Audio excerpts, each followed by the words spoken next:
कक्षा द्वादश के मेरे प्रिय विद्यार्थियों, हिंदी की कक्षा में आपका स्वागत है। हम लोग भक्ति 3 अध्याय को पढ़ रहे थे और हम लोगों ने पढ़ा कि किस तरीके से भक्ति 3 पढ़ी लिखी ना होकर भी वह अपने कुतर्कों से ऐसा प्रमाणित कर देती थी जैसे वह बहुत बड़ी जानकार है और उसी का प्रभाव वह लोगों पर दिखाती थी।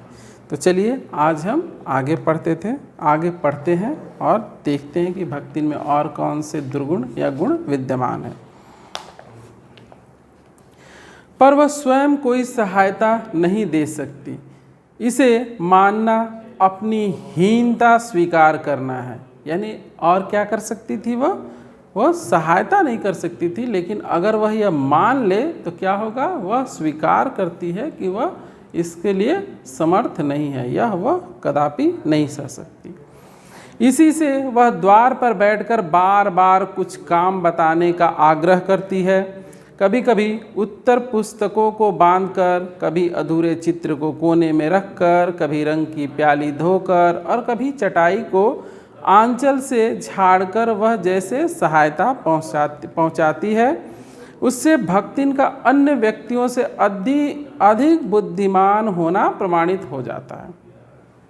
यानी छोटे छोटे ये काम करके, लेखिका की सहायता करके वो क्या साबित करती है कि वह लोग, अन्य जो नौकर थे या अन्य लोग थे, वह उनसे बुद्धिमान है।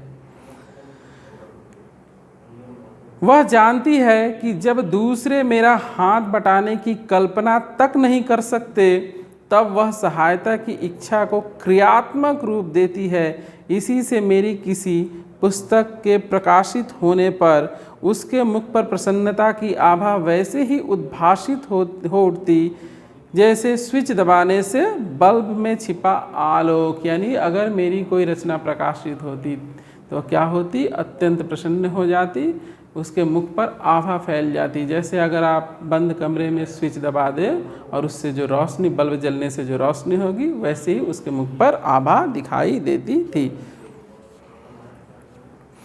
वह सूने में उसे बार बार छूकर, आँखों के निकट ले जाकर और सब ओर घुमा फिरा कर मानो अपनी सहायता का अंश खोजती है, और उसकी दृष्टि में व्यक्त आत्मघोष कहता है कि उसे निराश नहीं होना पड़ता।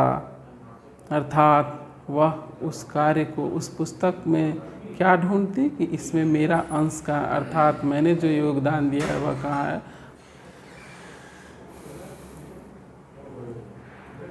यह स्वाभाविक भी है। किसी चित्र को पूरा करने में व्यस्त मैं जब बार बार कहने पर भी भोजन के लिए नहीं उठती, तब वह कभी दही का शरबत, कभी तुलसी की चाय वहीं देकर भूख का कष्ट नहीं सहने देती। यानी हम लोग क्या देखते हैं कि वह पूर्ण रूप से लेखिका के प्रति क्या है, समर्पित है। वह उनके सुखों के बारे में, उनके खाने पीने के संबंध में विशेष रूप से सजग है। और जब बार बार बुलाने पर भी लेखिका भोजन के लिए नहीं जा पाती हैं अपने कार्य की व्यस्तता के कारण, तो वो क्या करती है, वहीं पर उन्हें बाकी चीज़ें, उनकी सुख सुविधाएं की चीज़ें उपलब्ध करा देती है, जैसे भोजन वगैरह, ताकि उन्हें किसी प्रकार का कष्ट ना हो। दिन भर के कार्यभार से छुट्टी पाकर जब मैं कोई लेख समाप्त करने या भाव को छंदबद्ध करने बैठती हूँ, तब छात्रावास की रोशनी बुझ चुकती है। मेरी हिरनी सोना तख्त के पैताने फर्श पर बैठकर पागुर करना बंद कर देती है। कुत्ता बसंत छोटी मछिया पर पंजों में मुख रखकर आंखें मूंद लेता है और बिल्ली गोधुली मेरे तकिए पर सिकुड़कर सो जाती है। ये वही चरित्र हैं, देखिए, जो इनकी स्मृति की रेखा, अर्थात जो इनकी जो रचनाएं हैं उनमें हमें बार बार दिखाए। जैसे सोना, गिल्लू, ये सब जो उनकी रचनाएं हैं, ये इनके उन पालतू पशुओं के संबंध में है। यहाँ हम लोग क्या देखते हैं, जैसे सोना, हमें एक अलग पाठ पढ़ने को मिलता है, सोना जो एक हिरनी है, तो ये हमें यहाँ भी दिखाई दे रहे हैं। पर मुझे रात की निस्तब्धता में अकेली न छोड़ने के विचार से कोने में दरी के आसन पर बैठकर बिजली की चकाचौंध से आंखें मिचमिचाती हुई भक्तिन प्रशांत भाव से जागरण करती है, अर्थात मेरे लिए वह रात में भी बैठी रहती है। वह ऊँघती भी नहीं, क्योंकि मेरे सिर उठाते ही उसकी धुंधली दृष्टि मेरी आँखों का अनुसरण करने लगती है कि मैं क्या ढूंढ रही हूँ।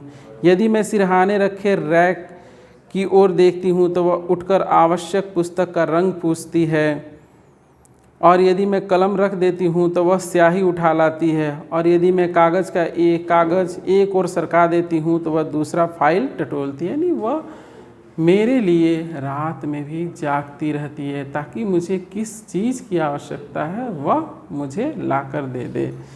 तो हम लोग क्या देखते हैं कि भक्तिन लेखिका के प्रति क्या है, पूर्ण समर्पित है, और वह उनकी समस्त सुविधाओं और असुविधाओं का ख्याल रखती है।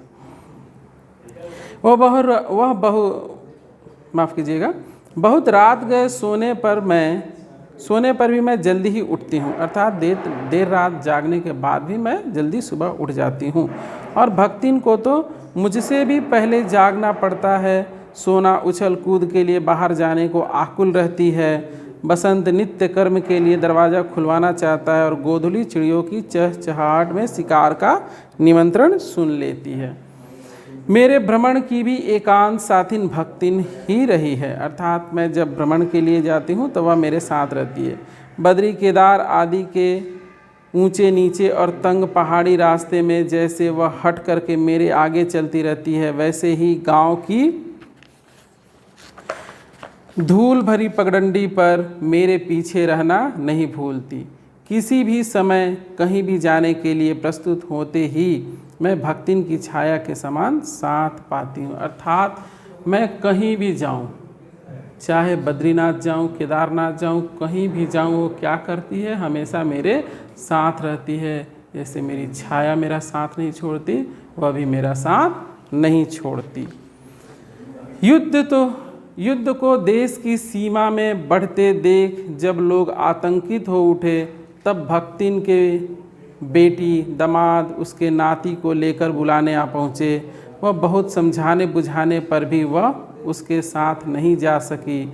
सबको वह देख आती है, रुपया भेज देती है, पर उनके साथ रहने के लिए मेरा साथ छोड़ना आवश्यक है, जो संभवतः भक्तिन को जीवन के अंत तक स्वीकार नहीं होगा। यानी भक्तिन किसी भी हालत में लेखिका को नहीं छोड़ना चाहती, यहाँ तक कि जब युद्ध की स्थिति हो जाती है तब उसके बेटी दामाद उसको बुलाने के लिए आते हैं, फिर भी वह लेखिका को छोड़कर नहीं जाती। वह अपने रिश्तेदारों से मिल के आती है, पर उनके साथ रहती नहीं है।